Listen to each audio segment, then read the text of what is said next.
Yo le puse como tema a este mensaje para los que aman a Dios. Este mensaje es para los que aman a Dios. ¿Cuántos aman a Dios? Sin embargo, también es para los que no aman a Dios. Es una invitación a amar a Dios, que eso es muy importante. De hecho, es el primer mandamiento.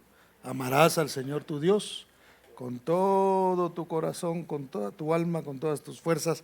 Ese es el primer mandamiento y el más importante. El segundo, dice la palabra, es similar. ¿Cuál es el segundo? Amarás a tu prójimo como a ti mismo, ¿verdad? No es no robarás.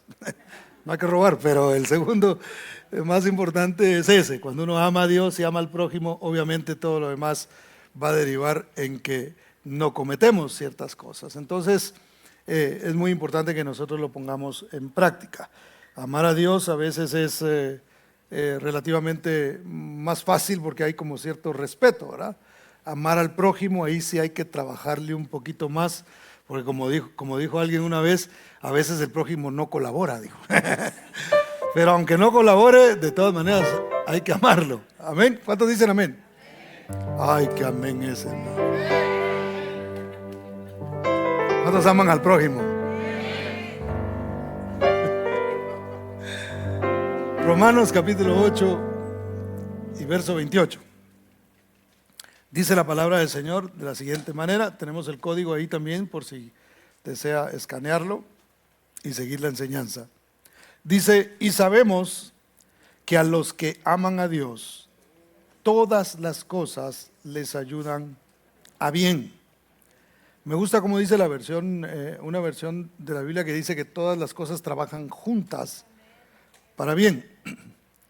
Dice, esto es a los que conforme a su propósito son llamados. Inclina su rostro y hacemos una oración. Padre, en el nombre de Cristo Jesús, ponemos, Señor, una vez más este momento en control de tu Espíritu Santo, precioso Dios.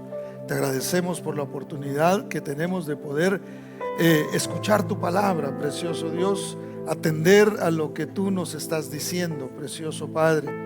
Yo te ruego, precioso Dios, que tú quites de nuestra mente toda idea, precioso Dios, que se haya levantado como una fortaleza y que se rompa, precioso Dios, por medio de tu palabra, y todo yugo sea quebrantado, precioso Señor, por tu Espíritu Santo que habita en tu palabra, precioso Señor. En el nombre bendito de Cristo Jesús nos humillamos delante de ti, precioso Señor, para que tú nos hables y nos instruyas, precioso Dios, en el nombre de Cristo Jesús. Amén y amén. Bueno, una de las formas más efectivas de ilustrar el significado de este pasaje, mis hermanos, yo en algunas ocasiones he puesto este ejemplo. Cuando alguien va a hacer una comida, por ejemplo, imagínese que usted llega de repente a su casa y su esposa le tiene un buffet de ingredientes, ¿verdad? Mi amor, hoy va a haber pollo, ¿verdad? Pero está, qué sé yo, puesta la cebolla, está el ajo, está la pimienta, están las especies que trajo de Tijuana. Ay, así, y está el pollo, pero está crudo. Entonces le dice, mira, no me dio tiempo de cocinar, pero ahí está todo. Sírvete de a uno por uno, que al fin eso era lo que le iba a poner. Entonces, obviamente, muchos de esos ingredientes, si los comemos de uno por uno, no los vamos a soportar. Algunos de ellos ni siquiera se pudieran digerir de manera correcta. Sin embargo, si juntamos todos esos ingredientes y los ponemos a cocinar, obviamente sale una deliciosa comida. Entonces, este pasaje tiene que ver con todo lo que a nosotros nos sucede, porque la Biblia dice que los que amamos a Dios, y esa es como que la forma, es como la entrada para poder disfrutar de esto que Dios ha establecido. Es decir, todas las cosas trabajan juntas para bien. Tanto lo negativo como lo positivo en nuestras vidas va a tener un propósito en Dios, y Dios lo convertirá en algo bueno y beneficioso para cada uno de nosotros. ¿Cuántos dan gloria al nombre del Señor? ¿Cuántos pueden darle un aplauso fuerte a Cristo? Entonces, el capítulo 8 del libro de Romanos, yo no me había dado cuenta hasta ahora que me tocó estudiarlo y preparar esta enseñanza, mis hermanos. Tiene tres cosas importantes el capítulo 8, particularmente de la carta a los romanos, y comienza con una premisa, es decir, una declaración, termina con una promesa y en medio nosotros encontramos un precepto. Entonces tenemos que entender que al principio hay una declaración, al final tenemos una promesa y en medio hay un precepto o una especie de ley que Dios ha establecido. Si nosotros entendemos la del principio y entendemos la del final, va a ser mucho más fácil para nosotros poner en práctica lo de en medio. Ahora, veamos una por una. Lo primero, la premisa que Dios nos da a través del apóstol Pablo en esta parte de la Biblia, lo primero es no condenación. Eso hay que entenderlo. El que está en Cristo no tiene condenación. Dice la Biblia en el verso 1, vaya conmigo al capítulo 8 y verso 1. Dice, ahora pues, ¿qué? Ninguna condenación hay para los que están en Cristo Jesús, los que no andan conforme a la carne, sino conforme al Espíritu. Es decir, hay que andar conforme al Espíritu. Pero la parte primera, quiero que nosotros la entendamos bien. Dice, no hay ninguna condenación. ¿Por qué es importante saber esto, hermano? Porque en medio nos van a pasar situaciones incómodas en nuestra vida. Van a haber situaciones en las que nosotros nos sentimos que no podemos salir adelante, problemas que van a venir, preocupaciones que nos quitarán el sueño, que no permitirán que nosotros disfrutemos de un descanso, que nos van a mantener con nuestra mente activa, y eso produce en nosotros cierto cansancio. Ahora, cuando vengan estas cosas, nosotros tenemos que entender, porque a veces cuando vienen los problemas, hermano, rápido nosotros pensamos, ¿y de cuál se estará desquitando Dios conmigo ahora? Porque como nosotros no hemos hecho cosas malas, ¿verdad? Solo algunas no muy buenas, por no decirle malas. Todos nosotros en algún momento de nuestra vida hemos cometido errores. Uno, los demás, al cielo nos vamos ya. Hemos cometido errores y a veces, hermano, cuando vienen esos problemas, nosotros rápido pensamos, estoy pagando aquella, estoy pagando aquel problema, estoy pagando aquella situación, estoy pagando por aquel pecado. Y a veces hay personas que se están culpando por el resto de la vida por un pecado que cometieron hace 20 años. O hace, qué sé yo, no importa cuánto tiempo haya pasado. Si te arrepentiste y estás en Cristo y estás procurando caminar en el Espíritu, porque todo eso es un proceso. La carne y el Espíritu, hermano, van a tener que caminar juntos, ¿verdad? O alguien vino solo en espíritu hoy, ¿verdad que no? Tuvo que traer la carne también con usted. Entonces la carne está aquí. Hay cosas que son para la carne y cosas que son para el Espíritu, ¿verdad? Usted cuando come, ese no es un acto espiritual, por mucho que usted ore por la comida. Porque usted ora para dar gracias a Dios. O si no, le tiene mucha confianza al cocinero, ¿verdad? Digo, a veces eso puede pasar. Pero entonces usted simplemente le da gracias a Dios por la comida. Pero la comida realmente no es un acto que nosotros decimos, ay, voy a sustentar mi carne y cuando ese pollo caiga al estómago algo suceda en lo espiritual. ¿Verdad que nada de eso va a pasar? Eso sirve para alimentar nuestra carne. Las cosas que son para la carne, hay cosas que son para la carne y hay cosas que son para el espíritu. Para nosotros es muy importante alimentar el espíritu. ¿Por qué? Porque la lucha siempre va a ser con la carne. Y una carne bien alimentada, hermano, es un problema. Y no me refiero solamente a comida, porque la carne la alimentamos de muchas maneras. Cuando usted se sienta a ver una película, usted lo que está haciendo es dándole un gusto a la carne.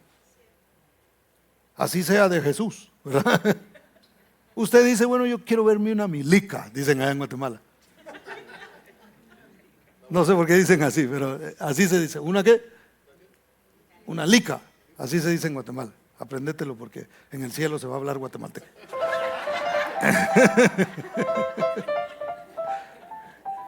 No, mexicano, dicen los mexicanos, ¿verdad? Va a ser una mezcla. Pero entonces, nada de eso, hermano. No van a decir, ay, el pastor lo que predica. No, eso es broma. Pero entonces, ¿en qué iba cuando me interrumpieron? En la lica, ¿verdad? Usted está alimentando la carne cuando usted está viendo una película. ¿Estamos de acuerdo con eso? Entonces tenemos que nosotros fortalecernos en el espíritu para que no nos gane la carne. Y de esa manera nosotros mantengamos el amor hacia Dios, la pasión por Dios. Eso es muy importante que usted y yo no lo perdamos, hermano. Tengamos mucho cuidado cuando ya no hay ganas de venir a la iglesia. Cuando ya no venir a la iglesia se nos empieza a hacer muy normal. Perdóneme que le hable de esto, pero tengo que hacerlo, porque yo soy su pastor y yo tengo que cuidarlo a usted. Y no me quiero quedar con la conciencia de que no le dije y no le expliqué. Y esto va para los que me están viendo, que hoy no vinieron. Ay, sí. No, pero sí.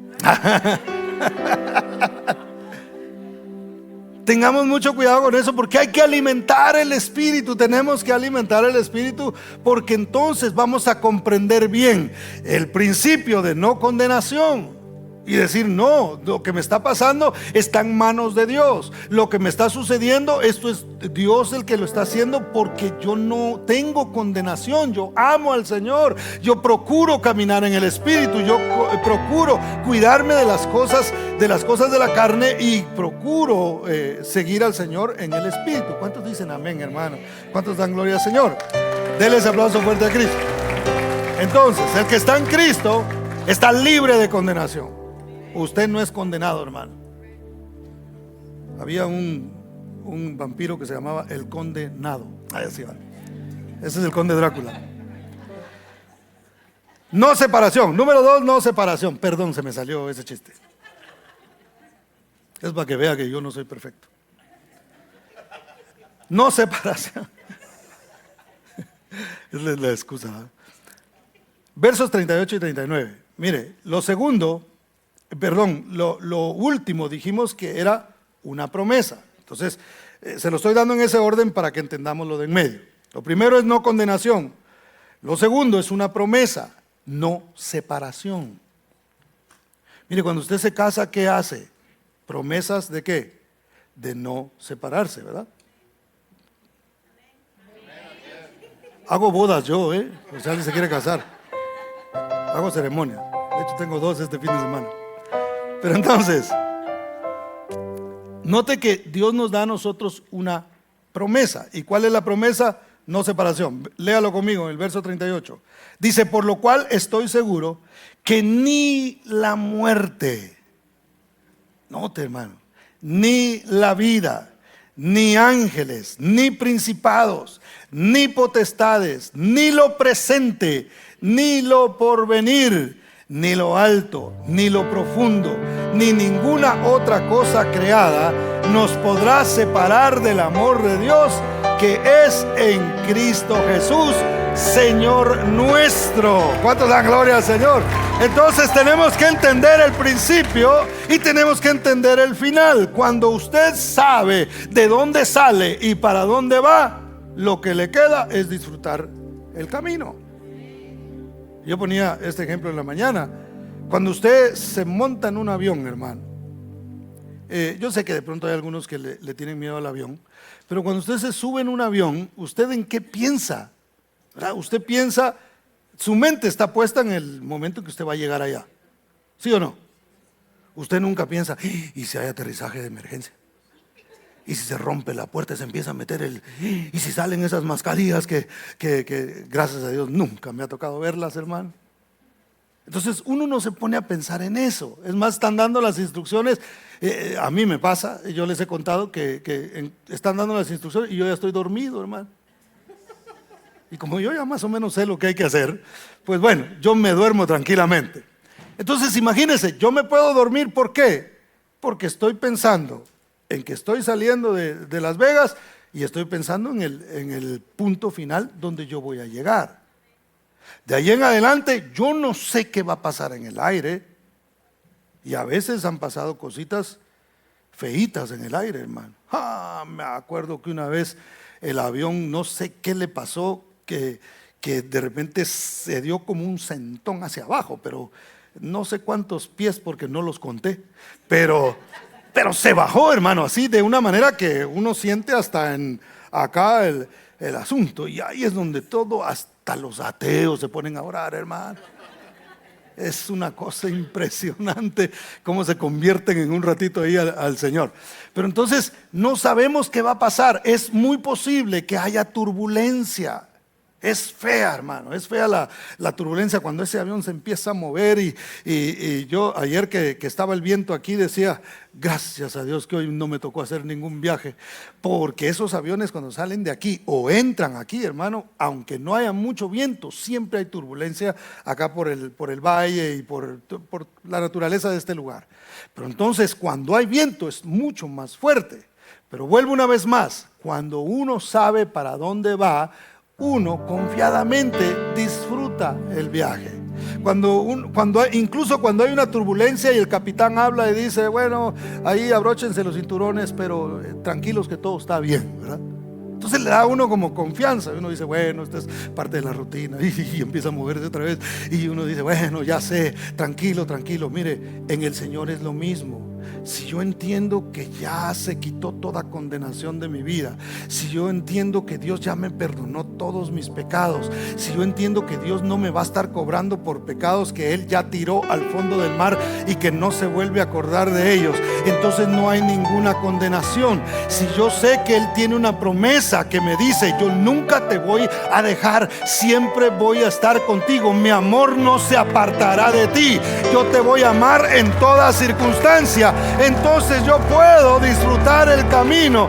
Y cuando hay turbulencia en mi vida, yo puedo decir, no, Dios no me está castigando, porque a veces pensamos que Dios nos está castigando. Dios no me está castigando porque no hay ninguna condenación para los que están en Cristo. No me está castigando por un error que yo haya cometido en el pasado. Dios simplemente lo está permitiendo porque tiene un propósito. Y yo ya sé que en este viaje, aunque a veces sea bumpy, ¿verdad? For those English only. Aunque sea así como muy turbulento, Dios jamás me va a dejar. Ahí donde hay turbulencia, Dios va sentado contigo. Ahí donde los vientos están soplando, el Señor está presente, porque Él te ama, y quien ama permanece contigo. ¿Sí o no?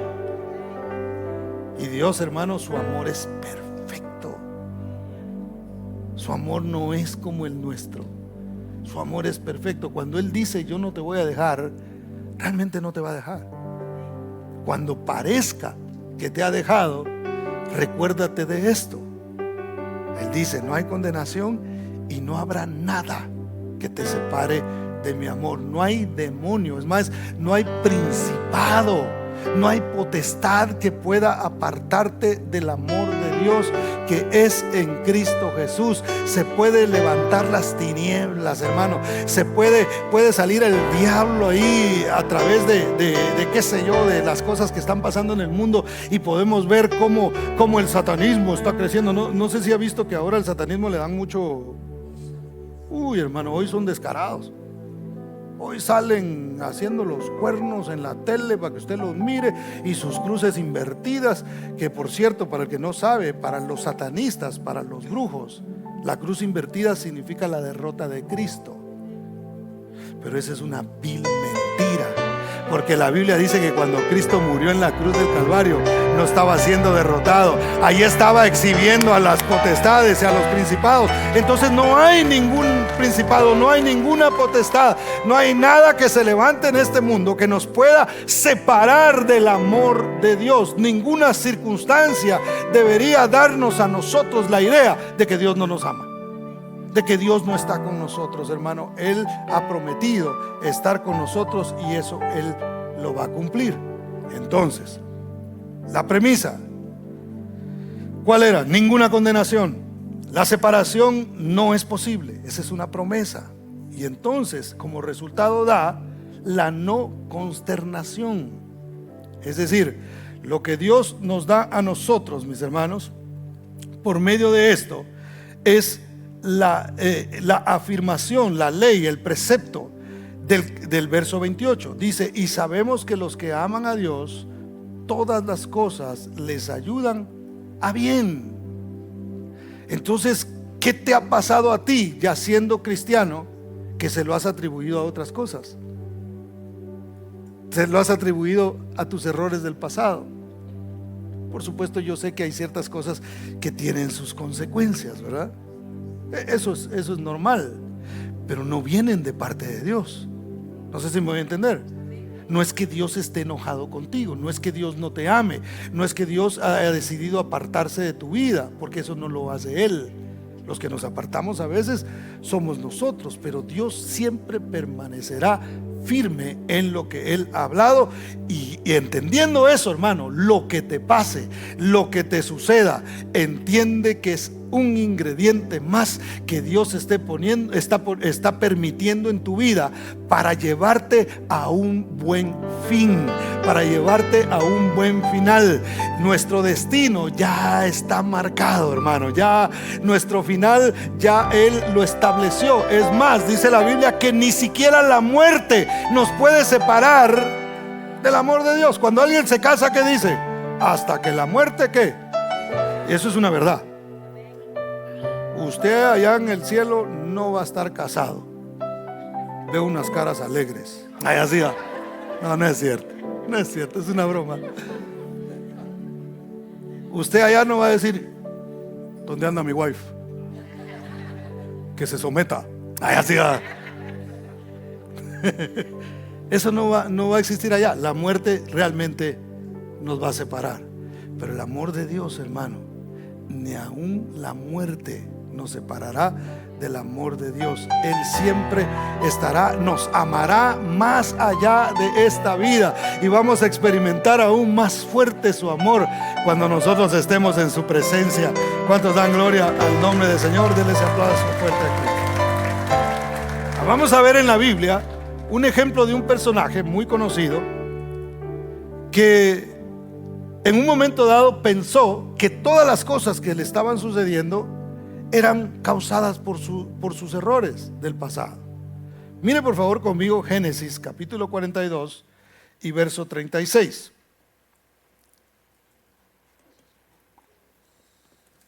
Y vamos a hablar de Jacob. Jacob tiene, hermano, tenemos para sacar mensajes de la vida de Jacob, mucho material ahí. Pero veamos esto.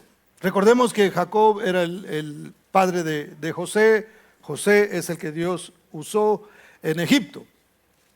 Pero entonces él obviamente no sabía qué era lo que estaba pasando. Pero quiero que vean este verso, una afirmación que él hace.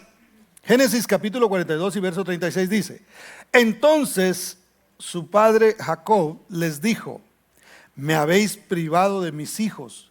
José no aparece, porque hasta ese momento él pensaba que José estaba muerto. Ni Simeón tampoco, porque lo habían dejado en Egipto sus hermanos, y ahora vamos a ver eso. Y a Benjamín le llevaréis, porque José estaba solicitando que Benjamín viniera a verlo, porque lo quería conocer. Mire lo que él dice: contra mí son todas estas cosas. Jacob pensaba que todo lo que a él estaba sucediendo era debido a los errores que él había cometido. Recordemos que Jacob, algunos decían que su nombre significaba tramposo, pero no es cierto. su nombre significa el que toma por el talón, porque él se agarró del pie de su hermano gemelo cuando estaba naciendo. Había una lucha por la primogenitura, porque el que primero naciera, ese sería el primogénito y ese obtendría toda la bendición.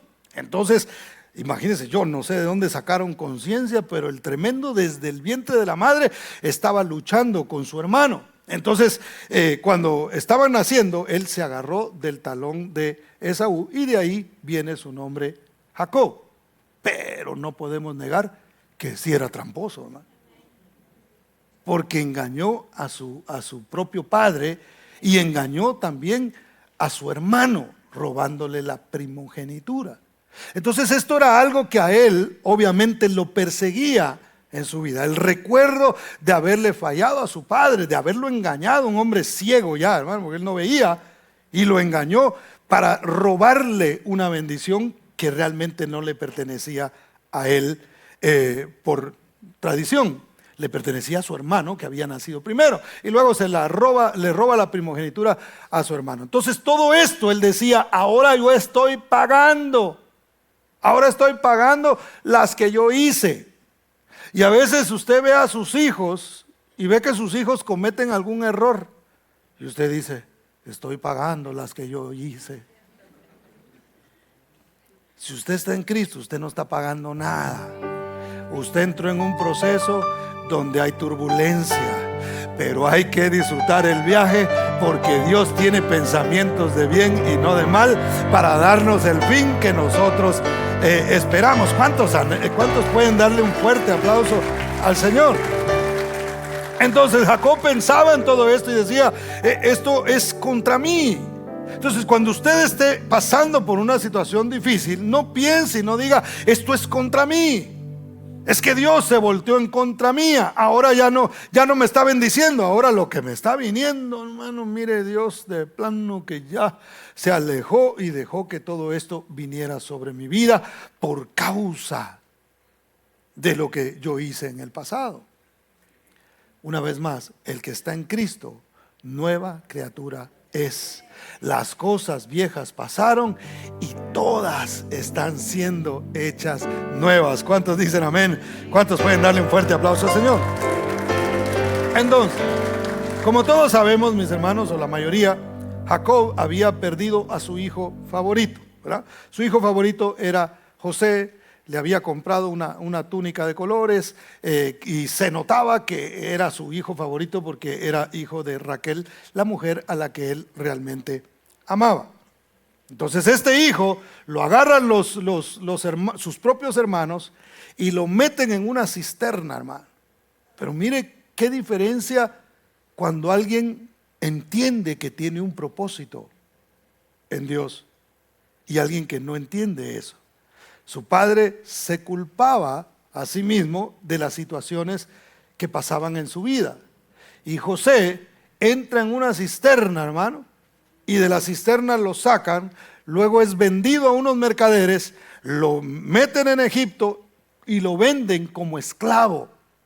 Él entra entonces como esclavo a una casa, la casa de Potifar, y ahí la mujer de Potifar, como dije una vez, cuando lo vio así, guapetón, dijo: ¿verdad? Este muchachón, yo quiero estar con él. Y lo invitó, le dijo: duerme conmigo. Yo dije la vez pasada que lo que menos tenía era sueño, ¿verdad?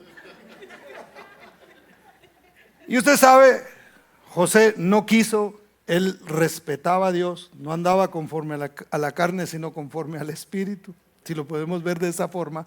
Y él rechaza la oferta de esta mujer, y entonces ella lo calumnia. Imagínense, hermano, portarse bien y que encima de eso le vaya mal. ¿Ha visto usted algo así, no? Pues sí. A veces puede pensar: ¿y ahora qué hice, verdad? ¿Y ahora por qué me están haciendo esto? Yo les comenté una vez que a mí, una vez mi mamá me pegó por culpa de una vecina. Me habían puesto a mí, yo era un niño muy obediente. Me dio risa el otro día porque escuché a mi hermana predicar y la escuché que me estaba poniendo de ejemplo a mí. Yo dije, de seguro está hablando del arcángel Miguel o algo así, dije. ¿Y qué si me estaba poniendo de ejemplo con el diablo, hermano?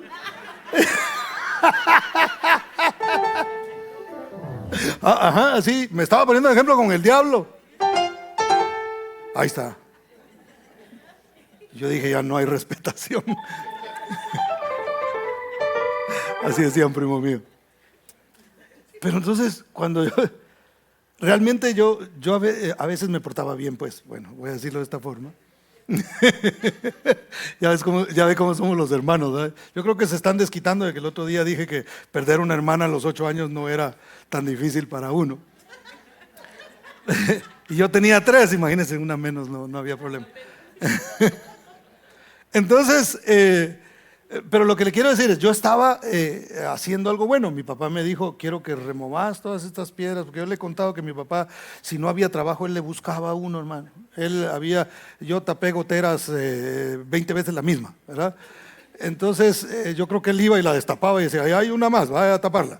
Y si habían piedras y después aparecían ahí, no sé si él las iba a tirar otra vez, pero había que quitarlas. Entonces a él no le gustaba verlo a uno sin hacer nada. Y ahí estaba yo tirando las piedras y poniéndolas a un lado y con un asadón. Pero como yo estaba trabajando con piedras, a una vecina le tiraron piedras en su casa.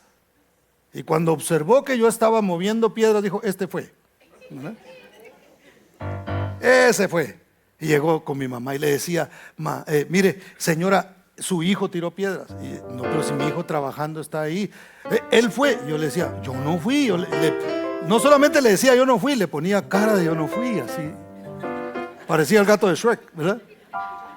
Y yo no fui. Y bueno, la señora no se fue de la casa, hermanos, de la presencia de nosotros, hasta que mi mamá me pegó. Y yo decía, pero si yo estaba haciendo algo bueno y me viene esto. Yo no sabía en ese tiempo que un día lo iba a usar como una anécdota para contarles a ustedes esto. Ya ven que todo tiene propósito. Me pegaron. Y qué feo se siente recibir un castigo cuando uno no lo merece.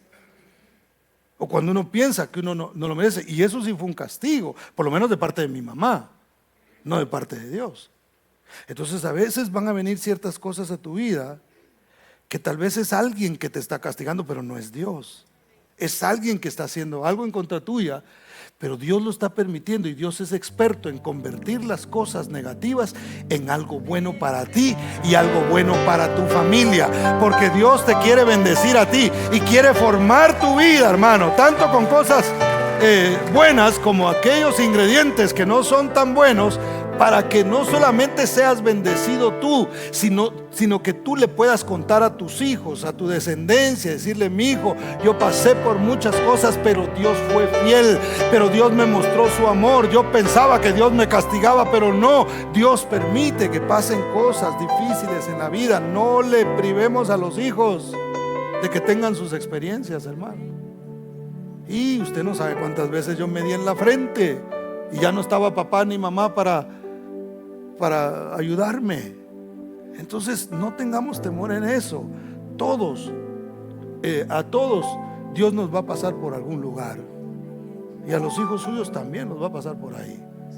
Tranquilo, disfrute el viaje, que Dios sabe lo que está haciendo y Él tiene pensamientos de bien para usted, y Dios lo ama a usted, pero también ama a sus hijos, también ama a su descendencia. ¿Cuántos dicen amén? Entonces Jacob pensaba que su hijo se había muerto, porque eso fue lo que le contaron sus hermanos, ¿verdad? Sus hermanos, muy buena gente, por cierto, por supuesto es sarcasmo, ¿verdad? Lo vendieron y le fueron a decir al papá que el muchacho, una mala fiera, se lo había comido. Entonces, cuando sucede esto, mis hermanos, ustedes conocen la historia, la mayoría. José llega a ser gobernador de Egipto. Mire qué tremendo. Dios lo lleva a él, no lo metió en la universidad para que estudiara ciencias políticas, porque le habían dado por ahí una palabra que él sería un día gobernador de Egipto, sino que lo lleva por un hoyo, de un hoyo a limpiar pisos, hermano, y de limpiar pisos a la cárcel, y de la cárcel a gobernar. Mire qué escuela esa, hermano. ¿Verdad que ahí no, esa universidad no quisiéramos ir nosotros? Y a veces tenemos que pasar por ahí. En un sentido, a veces tenemos que pasar por ciertas cosas para llegar a donde Dios nos quiere poner.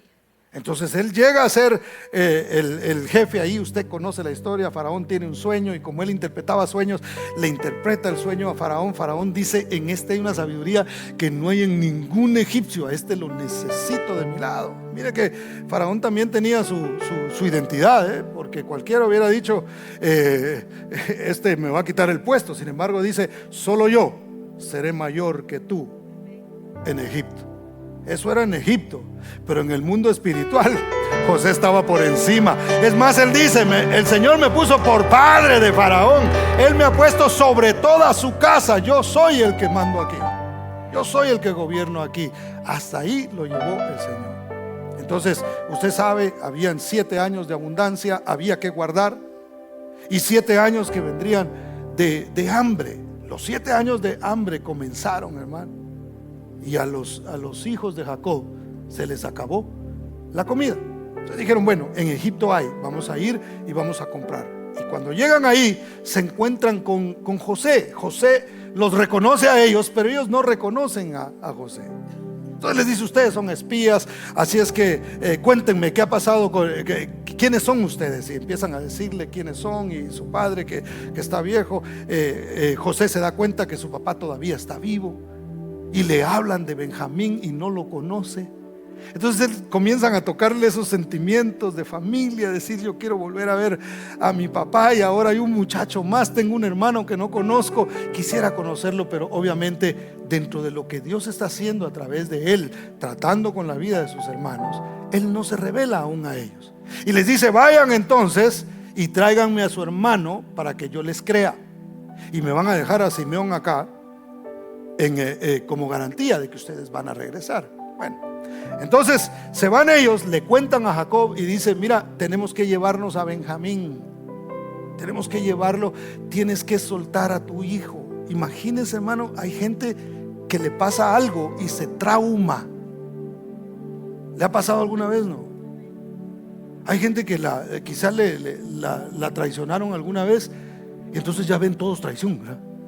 Y anda así: no, me va a traicionar. O alguien que de repente maneja, está aprendiendo a manejar y tiene un accidente y nunca más quiere manejar porque tiene miedo de que le vuelva a suceder. Entonces Jacob decía: ya perdí un hijo y ahora se quieren llevar al otro. No, dijo: yo no suelto a este hijo. Me imagino que dijo: bueno, Simeón que se quede, pero yo al que quería era José y ahora tengo este que es como mi consuelo y no quiero soltarlo. Hay que, una vez más, hay que soltar a los hijos, hermano. No quería llevarlo por el proceso, no quería pasar. Él no entendía que ese proceso era necesario para la preservación de toda la casa, que Dios iba a usar a cada uno de ellos y principalmente a José y las circunstancias que pasaban alrededor para bendecir a toda la familia. Él no lo veía así. Entonces a veces, hermano, lo negativo también hay que verlo como una bendición de Dios. También hay que verlo, no es como que uno, qué alegría por lo que estoy pasando. No es eso, sino que una vez más, cuando sé de dónde estoy saliendo y sé a dónde me lleva el Señor y que su amor no se aparta de mí, entonces entiendo que todo lo que suceda será, y algunas cosas tendré que soltarlas, dejarlas ir, para que se cumpla el propósito de Dios. ¿Qué pasó con él, hermano? No quiso dejarlo ir, pero luego vino el hambre otra vez. Se acabaron los alimentos y Jacob dijo: ¿y ahora qué hacemos? ¿Y ahora qué vamos a hacer? Solo en Egipto hay comida, hay que ir a comprar más. Y los hermanos le dijeron: tú ya sabes lo que dijo aquel hombre. Dijo: no vuelvan aquí si no traen a su hermano. Si tú no nos das a nuestro hermano, nosotros no podemos regresar allá.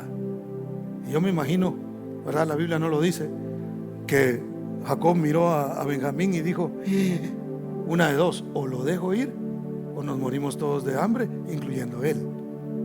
Entonces mejor lo voy a dejar ir. Y finalmente lo deja ir.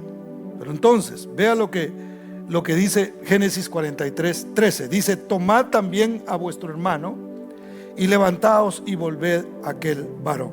Es ahí entonces donde José se reveló a sus hermanos. Vaya conmigo rápidamente a Génesis 45, versos 4 en adelante. Se lo leo yo. Dice: entonces dijo José a sus hermanos: acercaos ahora a mí. Y ellos se acercaron y le dijo: yo soy José, vuestro hermano, el que vendisteis para Egipto. Ahora pues no os entristezcáis, ni os pese de haberme vendido acá, porque para preservación de vida me envió Dios delante de vosotros. Pues ya ha habido 2 años de hambre en medio de la tierra, y aún quedan 5 años en los cuales ni habrá arada ni siega. Y Dios me envió delante de vosotros para preservaros posteridad sobre la tierra y para daros vida por medio de gran liberación. Así pues, no me enviasteis acá vosotros, sino Dios, que me ha puesto por padre de Faraón y por señor de toda su casa y por gobernador en toda la tierra de Egipto. A mí me encanta la idea que tiene José de lo que a él está sucediendo.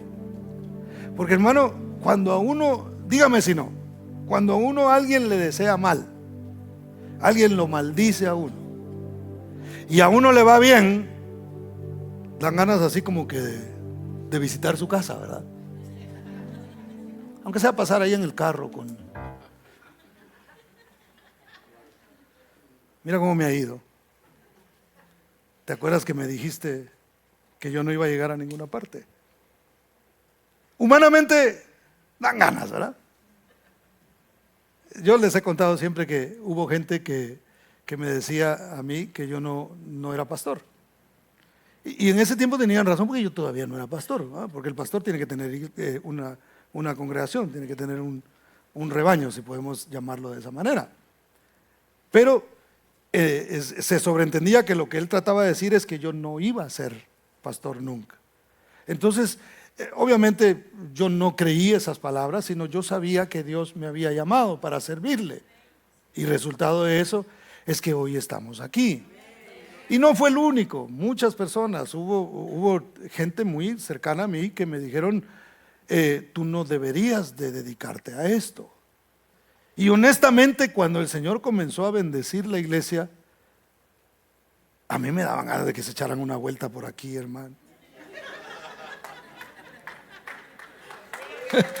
Pero fíjese, realmente eso no era una buena actitud de parte mía.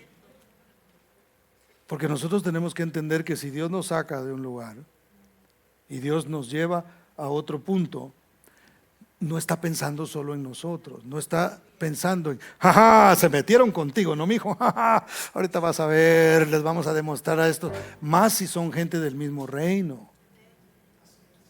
¿Me doy a entender? Más si son nuestros hermanos, porque hermano de la iglesia donde usted, si usted estuvo en otra iglesia antes, esos siguen siendo sus hermanos. Aunque no le hablen, ¿verdad? Pero siguen siendo sus hermanos. No sé si me voy a entender. Pero note que José entendía la razón por la que Dios lo había llevado ahí. José pudo haberse levantado delante de sus hermanos y decirles: ¿se acuerdan cuando me tiraron en el hoyito? Que no era un hoyito, era una cisterna, era un pozo grande. Ustedes no saben las que yo he tenido que pasar. Ustedes no saben que yo fui vendido, saben que fui vendido, no saben a dónde llegué, y ustedes no conocen la historia, y ahora miren dónde Dios me ha puesto. José no tenía esa actitud. José entendió y dijo: aún para bendecir a ustedes que pensaron mal en contra mía, aún ustedes que hacían tantas cosas y que procuraban y hablaban mal de mí entre ustedes y planearon el hacerme esto, Dios me trajo aquí para bendición de ustedes. Dios te trajo, hermano, al camino del Señor para que tú perdones, para que tú le des testimonio a la gente de que verdaderamente Cristo mora en tu corazón y no tienes amargura y no tienes resentimiento en contra de los que te hicieron daño. Por el contrario, hay perdón en tu corazón y puedes decir: el Señor permitió que tú me maltrataras de esa manera, o que hablaras de esa manera de mí, o que me hicieras esto, para llevarme a donde Él me quería tener, a la fe en Cristo Jesús. Muchas de las cosas, hermano, que a nosotros nos trajeron a los pies del Señor fueron negativas. Es más, yo me atrevo a decirle que el 100% de los que hemos estado caminando por el mundo, no llegamos aquí disfrutando. Andaba yo, fíjese, ahí estaba yo en una discoteca barriendo el piso, cuando de repente vino una iluminación a mi vida. Jesús se me apareció y me dijo: sal de esta discoteca. ¿Verdad que no? ¿A alguien le pasó eso? No. Cuando nos estaba yendo mal, cuando las cosas estaban bien duras, cuando entendimos que el vacío se hacía más grande cada vez, ahí es donde dijimos: yo necesito acercarme a Dios, yo necesito volver una vez más al Señor. Entonces, cada circunstancia difícil en tu vida debe tener una reacción de acercamiento más a Dios. Él me ama, necesito estar cerca de Él, porque eso es lo que me da confianza en momentos de dificultad. ¿Cuántos dicen amén? ¿Cuántos dan gloria al Señor? Los hermanos de José no entendieron bien el asunto. Obviamente los trajeron a la tierra de Gosén, la mejor tierra de Egipto. Fue la tierra que ocuparon los israelitas cuando llegaron. En ese tiempo eran una familia solamente, y después se multiplicaron y llegaron a ser millones. Pero entonces, cuando muere Jacob, hermano, los mismos hermanos que ya José les había dicho que los había perdonado y que entendía que todo era un propósito de Dios, ellos todavía seguían sin entenderlo. Tuvo que reiterarles una vez más. Por eso la palabra a veces es repetitiva. ¿Se ha fijado? Por eso es que usted está oyendo la historia de José, que posiblemente la ha escuchado, qué sé yo, decenas o algunos cientos de veces. Porque la palabra tiene que venir otra vez a nuestra vida, a recordarnos algo que el Señor ya nos dijo. Has sido perdonado. Yo te amé y nunca me voy a apartar de ti. Disfruta del viaje.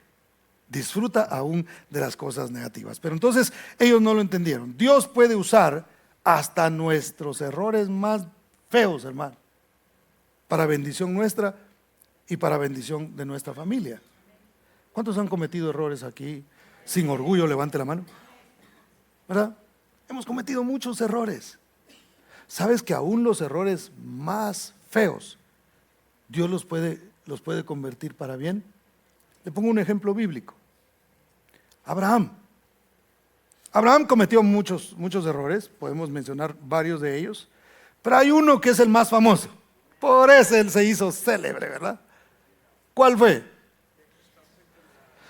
De tener un hijo con la criada, no esperando la promesa que Dios tenía de darle un hijo. Y esto es bien interesante porque esto tiene que ver con el mensaje que yo le estoy dando hoy, y tiene que ver incluso con la historia de José. Fíjese, ¿por qué? Abraham había recibido la promesa de Dios de que iba a tener un hijo. Bueno, comete este error de acostarse con la criada, por cierto, por consejo de su propia esposa, y nace este hijo según la carne, según las decisiones de la carne, y esto era un error.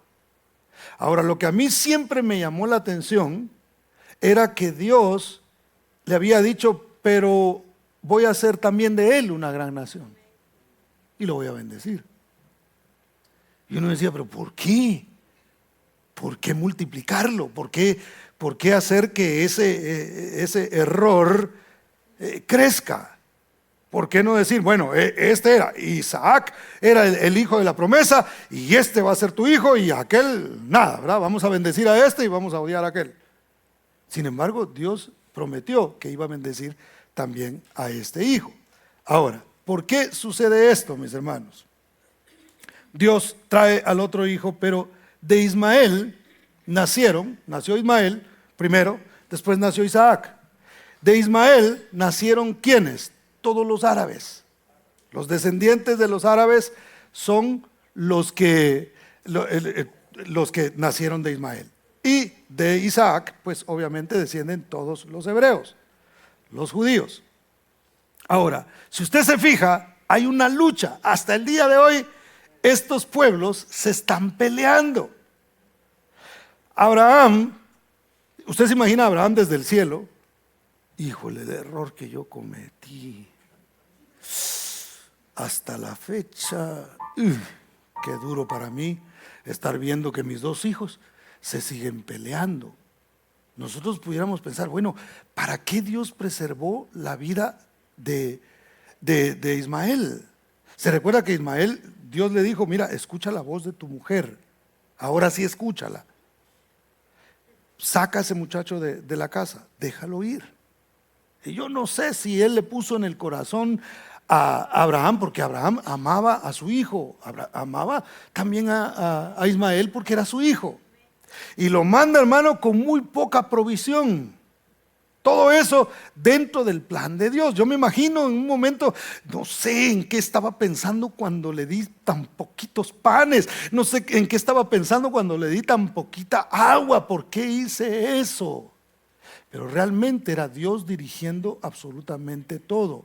Dios quería que ese muchacho llegara a un punto donde se iba a encontrar con el Señor, y quien lo iba a preservar, quien lo iba a salvar, era el Señor. Y usted conoce la historia. Llegaron en el desierto a un punto donde se les acabó el agua, se les acabó la comida y dijeron, me voy a morir. Incluso su madre lo puso por ahí cerca de un arbusto y dijo, no voy a ver cuando mi hijo muera. Y de repente apareció el ángel del Señor y le da la oportunidad de seguir viviendo. Entonces muchos pudieran pensar, oye, ¿para qué hace eso Dios? Si hubiera evitado el conflicto que hasta ahora vemos nosotros. Todo tiene un propósito. ¿Por qué Dios le preservó la vida a Ismael, hermano? Porque sin Ismael no iban a haber ismaelitas. Vaya conmigo a Génesis capítulo 39 y verso 1. Ya voy a terminar.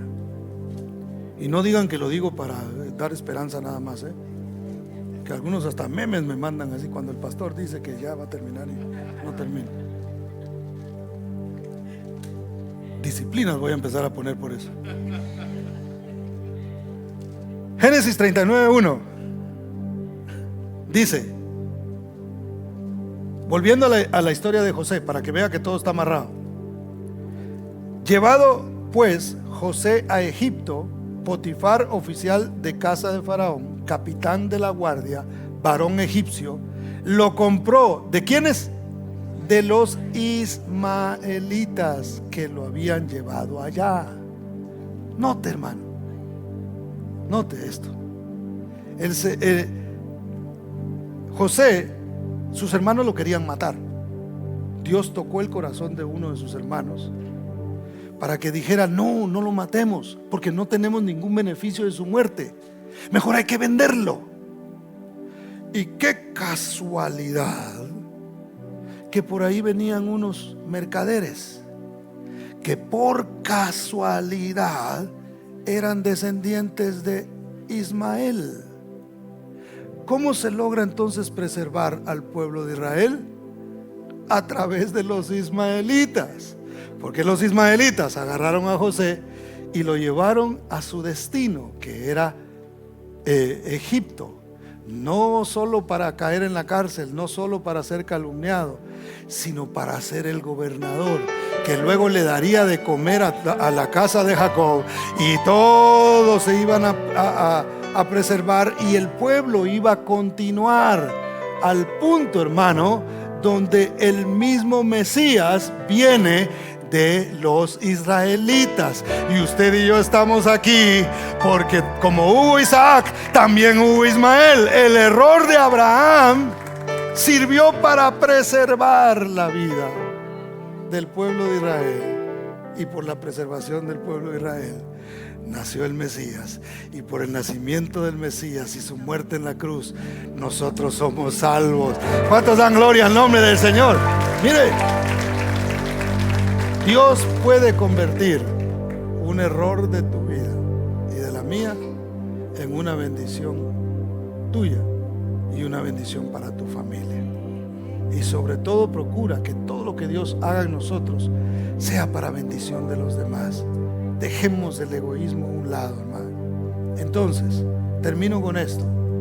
Entonces, ¿qué, pastor? ¿Hay que cometer errores? ¿Hay que engendrar uno que otro Ismael ahí para que nos encuentre en el camino? No, porque no hay decisiones de ese tipo, no hay errores sin una dosis de sufrimiento. ¿Usted se imagina lo que fue para Abraham tener que dejar a su hijo y verlo caminar por un desierto? Eso trajo mucho dolor a él. Hermanos, y con que se vayan a, qué sé yo, a la universidad, a otro estado, usted no para de llorar. Sí, eso es duro, y yo no me estoy burlando, eso es una realidad. Cuando Jasmine se fue por 6 meses a Guatemala a un viaje de misiones, para nosotros fue bien duro separarnos de ella, porque nunca nos habíamos separado de ella. Entonces, separarse de un hijo es algo bien fuerte. Abraham no se quedó sin su dosis de sufrimiento. Entonces no se trata de estar cometiendo errores, se trata de creer que en Cristo no hay condenación, que aún los errores del pasado Dios los convertirá en una bendición, en algo bueno para cada uno de nosotros. ¿Cuántos dan gloria al nombre del Señor? Póngase de pie, por favor.